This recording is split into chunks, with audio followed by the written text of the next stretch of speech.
and family, this is At Home with Susie, and I'm Susie. Today we're making a wonderful dish, especially when it's cold outside.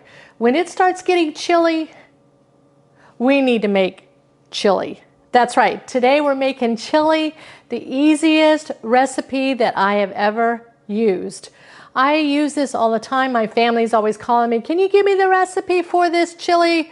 It's really easy. Now, if you're not into using cans, this recipe won't be for you. But if you're into quick and easy and need something fast, and you can double the recipe to make it even bigger, this is great. You can use it immediately once it's warmed, or leave it in the crock pot for a couple hours to really marinate and saute and get all those flavors together. And I must say that chili is even better the next day and the next day after that. So if you have leftovers, this is a great idea. All right, so Susie's chili. I start with a great crock pot. This is my Pioneer Woman crock pot that my wonderful husband got me from Walmart.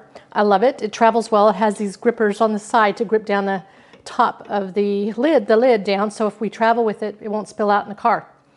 I just ground up some 100% grass-fed beef. It's 1 pound with a little bit of onion. And you could add onions, mushrooms, or no onions, no mushrooms, whatever is best for you and your family. You know what's best. So I have it ready to go, and I'm going to dump that right into this pan, or right into the crock pot. All right, so that was already done. That only took me a few minutes to cook up.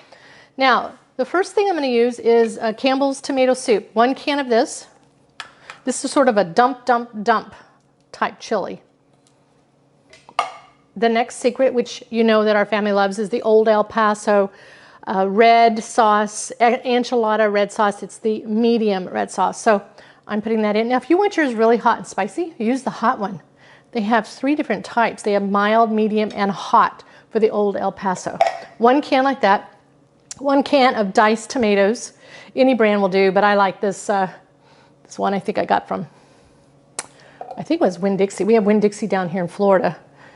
Now, I also use 1 can of black beans, but I drained these. I don't want the juice from the black beans. This is the only can item that I drain first. So let's dump those black beans right in that pot.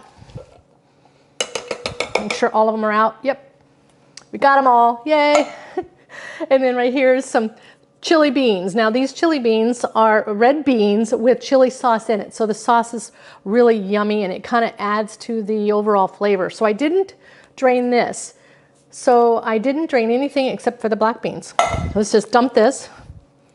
These are those red kidney beans. So I have both beans. I have the black beans and red kidney beans.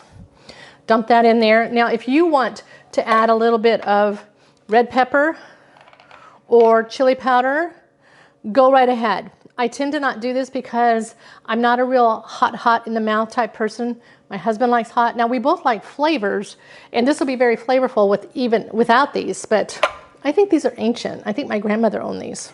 Maybe I should get some new ones. All right, and if you want to add some of your taco seasoning mix, you can add an envelope in here or one of your chili packs. You can add that as well, or just leave it as is. I think I'll just give a little bit in here of the taco seasoning mix. This just doesn't come out very fast. Sounds like I'm killing it. Come out, come out. Then just take a really good spoon and stir it up. I've got one right here that matches this set. This crock pot has been wonderful. By the way, I did spray the crock pot with Pam first so that my cleanup is faster. Now I've got this all stirred up really nice, and I do want you to see it. I don't have this plugged in quite yet. What I'll do is I'll put this on high for at least 30 minutes and then low for the next 30 minutes, so at least an hour. Or I could leave it on more of a medium for about 3 or 4 hours and enjoy it. And every now and then you might want to give it a stir. It usually doesn't stick to the sides. This is fabulous served with cornbread or ciabatta bread or some of my 7-Up biscuits. And I'm just going to pull it out of here so you can see it, okay? It's really heavy. There you go. Can you see it? It's delicious. And in a minute, we're going to serve it up. Well, a few minutes. We're going to let it really cook well, and then Mike and I are going to eat some. Top it off with sour cream, grated cheese if you wish to make it look pretty. You can also serve it with corn chips. So keep this in mind as a great recipe. I will have the ingredients in the description of this video. Please like and subscribe to my channel. That really helps me out, and I love to hear back from you. We will be back in a minute to test out the chili. So our chili has been cooking for a couple hours. We have had the lid on it. I understand that you're not supposed to clamp these down while you're cooking. Use these clamps only for travel, all right? So I had my lid down and it's been warmed. It's looking really good and smelling delicious. I also have some sour cream on the side to drop on the top, and I have some cheese, grated cheese. So let's just dive in and take a look at what this is going to look like out of the crock pot. So here goes. Oh my goodness. Now you could double this recipe and fill up the crock pot and it would serve more people, obviously, or you could have leftovers longer. So here's our delicious chili. Let's just add a dollop of sour cream and some cheese. Let's just grab some of that goodness. And I'm going to grab a spoon so we can taste this. All right, here it is. Let me show you. Doesn't that look delicious?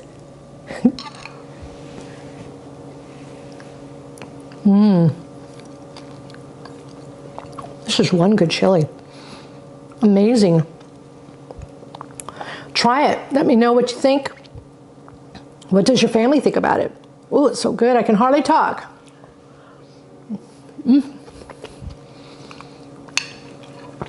This is some fantastic chili.